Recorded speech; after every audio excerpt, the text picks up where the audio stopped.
You're on. Okay, great. This is Senate Natural Resources and Energy coming back from break. We are looking at H710 and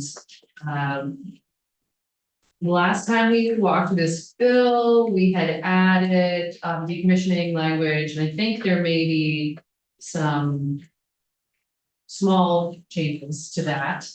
Let's report. So we'll look at that. And then we've also added an intent section to the portion regarding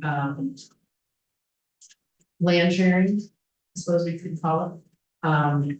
And so we'll look at that. So I'm going to turn it back over to Mr. Kelsey. So H710, the draft today is draft 2.2. Dated 5/13/8:42 p.m. So yes, section 1. Oh, sorry. When we get to the legislative intent section, I'll have more to say about it. Yeah. Okay. So section 1, the only change is at the top of page 2, the and became an or. So these, for the definition of single plant, one of the exceptions is that it's for facilities or individual net metering or self-consumption. So it's the and. Oh, top of page 2. Yep. 4. Okay. So, Yes. just from a practical standpoint. Finally got my head around this whole thing. You have two net meterings to get next to each other can constitute one, two, standard. So under this first exemption, net metering next to each other, for separate customers and separate meters is multiple plants. Is more, right? Yeah, that's what I thought. Okay. And same for standard off. Yes. Okay, does that word from an or, an and to an or change that? No. Okay. The PUC's point, I think, is that self-consumption is technically different than net metering. Okay. It may or may not be net metered. Okay. Okay. Oh, so now we're up to this intent. Right, the section. rest of section 1 hasn't changed. So just a brief bit about this legislative intent section. This idea of, how we're using our land was kind of this new question, trying to save costs, and trying to share the land, share infrastructure felt like kind of a new thing. And so just calling that out and then saying that we're looking at how this affects development on into the future. So it's the intent here is that it's forward looking and just how things get planned moving forward. Yeah, and that's Great, and I would just add, so there are multiple provisions in Title 1 of the Vermont statutes that are the statutes of construction for how their statutes work. It applies to all of the statutes, and two of them, 213 and 214, specifically say that all legislation is prospective unless you add specific clauses about retroactivity. And so the requirements or liabilities created in the statute are always prospective, looking forward to new projects unless specifically said otherwise. And then 214 also says that when new legislation is created, it does not apply to any ongoing permitting process or litigation. And so you don't ever generally need to say that, but this space on renewable permitting is very active. And so to be very clear, there's an intent section here that it shall only apply to applications filed after the effective date of this act. great. Yes. What if an application was filed and it was denied? It's effectively a dead project. And then somebody refiles, or not files it, do the project after this effective date. So it will depend, because the Public Utility Commission does have specific rules around filing. And so, if there has been a denial, there are rights associated with that about appeals to the court. Again, new legislation does not apply to ongoing litigation at this time or appeals. Or if a permit has been denied with prejudice, that's another thing that could happen that would not allow someone to refile the application afterwards. You help me understand, denied with prejudice, what exactly is that? So in civil procedure, generally, if a motion is denied, it cannot, dismissed, it is either with prejudice or without.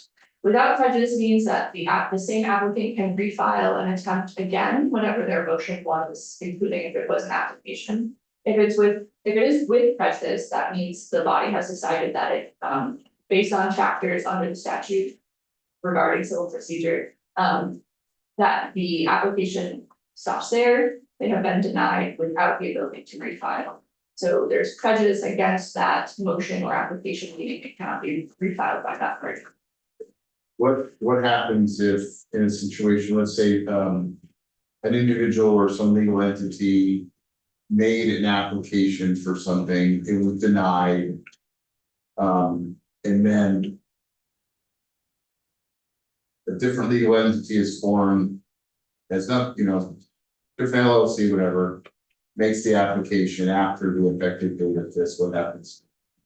So there are things to be considered, not only in this legislation about how you're defining plans, but also about the other rules of procedure at the Public Utility Commission. And so they already do that type of review of looking at whether or not the project that is being newly submitted is substantively different or at an arm's length from a different entity. I think there have been historically in other types of permitting cases, a lot of examples where people have tried to either refile under a different name or under a different entity. And the administrative body does usually have a test to determine whether or not it is a new application or someone attempting to refile an application that's already been denied.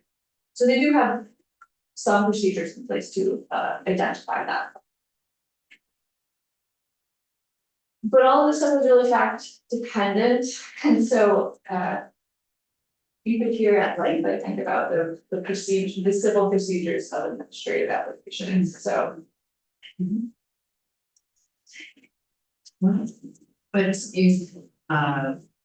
But your thought is that at this point, this makes it clear this is for forward-looking projects. Yes. Okay, and I think there's a couple other changes. Do you want to talk about the decommissioning? Yes, so we only briefly talked about the decommissioning language that has been added here. And so I went back through and I made a couple of small changes to make sure the language was consistent throughout this section. And so in section 4 on page 4, I'm still trying to fully understand the decommissioning proposal here, but they are setting up a special fund for the Public Utility Commission to hold decommissioning surety fees. And so on page 4 in subsection A, it's one of the first sentences that the chair is authorized to collect monies for the fund.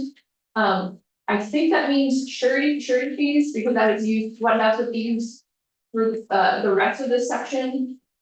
And so that has been changed. I'm just gonna pop over to Mr. Faber, how the thumbs up, okay, great, just check. And then the other two changes, on page 6 and 7, change it so that it say the purpose is authorized under this section. It's a chapter previously, and this is a pretty long chapter, so I think primarily what it's being referred to are the authority to use the decommissioning special fund that's being set up in this section. And then I did also just want to point out that on page 6, in the definition of decommissioning surety fee, it says that the PUC is going to determine a funding formula not to exceed average cumulative cost of obtaining decommissioning financial instruments. And so they're going, I believe their plans to go through a proceeding to develop that formula in order to determine the fee amount. And historically, the legislature has been very cognizant of fees being set and interested, and so on page 7, there's also new language to ask them to report back on this. So section 5 is being added at saying on or before February 15th of 2027, the PUC shall report back on the formula established with decommissioning surety fees. Great. I'm certain that the finance committee will have opinions about this and may have further changes to this. Okay. I think there's a extra word, Is there a typo? Senate Committee on Natural Resources and on Planning. Yeah, because it's read the Senate committee on, the Senate committee on. Oh, okay, got it, okay. Yeah. Yep. Yeah. There we go. Yeah. Okay, So yes, there's, just in the meantime, are there decommissioning fees? No, not currently. So everything that's happened so far, no decommissioning fees. They were just finally getting it. So they currently use, they have a requirement as part of the CP2 process for the entity to have a surety instrument, usually a bond. And so then that entity that has the CPG has to regularly maintain that bond and have it updated every 3 years. And so the PUC is looking to shift that model slightly to include this sort of insurance fund, basically. So it's the purpose of the bond decommission. Yes. Okay. Yes. okay, any questions? No, anything? You feel okay about this, all, Mr. Baker? Yes, Karen. Okay, super. Okay, and just checking in, because I've entertained a motion if you, If you're comfortable with where things are at. okay. And. Back in the- Yes, Senator Williams are back? Yeah. Okay. Senator back, any thoughts before we go? I,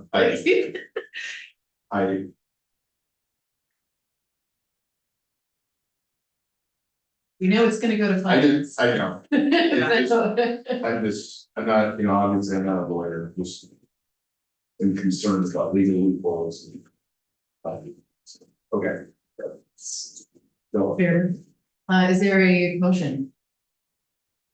I'll make the motion. Okay, great. All right, so then, clerk can call the roll.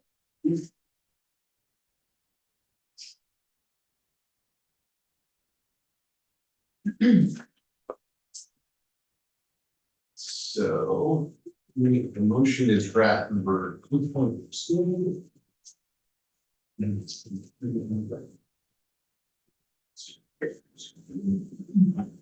Let's see.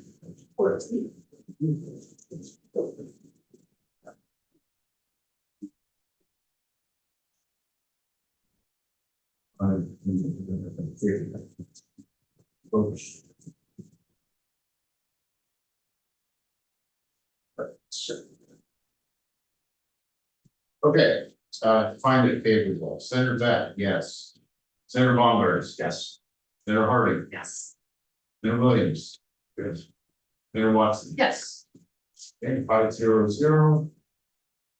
And who's going to report this? I'm happy to do it. Yeah.